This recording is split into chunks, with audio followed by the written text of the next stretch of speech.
মসজিদ আল আকসায় যেন আওয়াজ করতে পারি, আমাদের গাজাবাসীর পক্ষে দাঁড়াতে পারি, সেই তৌফিক মসজিদ আল আকসায় যেতে পারি সেই তৌফিক দান করেন। আল্লাহ সেখানে কোনো ফিলিস্তিনবাসী আল্লাহ তারা সেখানে অবস্থান করে মসজিদ আল আকসায় ঢুকতে পারছে না।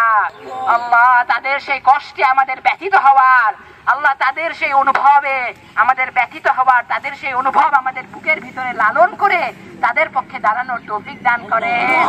আল্লাহ আপনার রাসূল তো বলছে পুরা মুসলিম উম্মাহ এক দেহের মতো, দেহে যখন কোনো একটা অংশে কষ্ট পায়, কোনো একটা অংশে যখন আঘাত পায়, পুরা দেহে যেরকম সেই কষ্ট ছড়িয়ে পড়ে, সেরকম মুসলিম উম্মার কোনো এক অংশে কোনো মানুষ যদি কষ্ট পায়, এটা পুরা মুসলিম উম্মার মাঝে ছড়িয়ে পড়বে।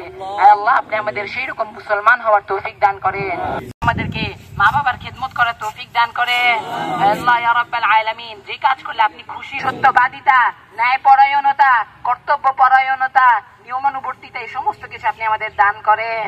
আল্লাহ ইয়া রাব্বাল আলামিন, একজন যারা আসছি সবাই মিলে যাতে আল্লাহ মসজিদ আল আকসায় যাতে নামাজ পড়তে পারি, আপনি আমাদের সেই তৌফিক দান করেন। আল্লাহ তাদের সাথে এক দস্তরখানে আহার করতে পারি, তাদের সাথে গল্প করতে পারি, আল্লাহ নৃশংসতা রুখে দিতে পারি, আপনি আমাদের সেই তৌফিক দান করেন, রুখে দেন। আল্লাহ আপনি যদি বলেন কুন, সাথে সাথে ফায়াকুন, সাথে সাথে হয়ে যায়। আল্লাহ আপনি ফিলিস্তিনকে স্বাধীন করে ইসরায়েলের এই নৃশংসতাকে রুখে দেন। আল্লাহ পুরা মুসলিম উম্মাহকে আপনি হিদায়াত দিয়ে দেন, পরিপূর্ণ হিদায়াত দিয়ে দেন। ওয়া সাল্লাল্লাহু তাআলা খালকিহি মুহাম্মাদি ওয়া আলিহি ওয়া সাহবিহি আজমাইন। اللهم صل وسلم دائما كلهم। আল্লাহ আমরা যদি 5 ওয়াক্ত নামাজ পড়তে পারি সেই তৌফিক দান করেন।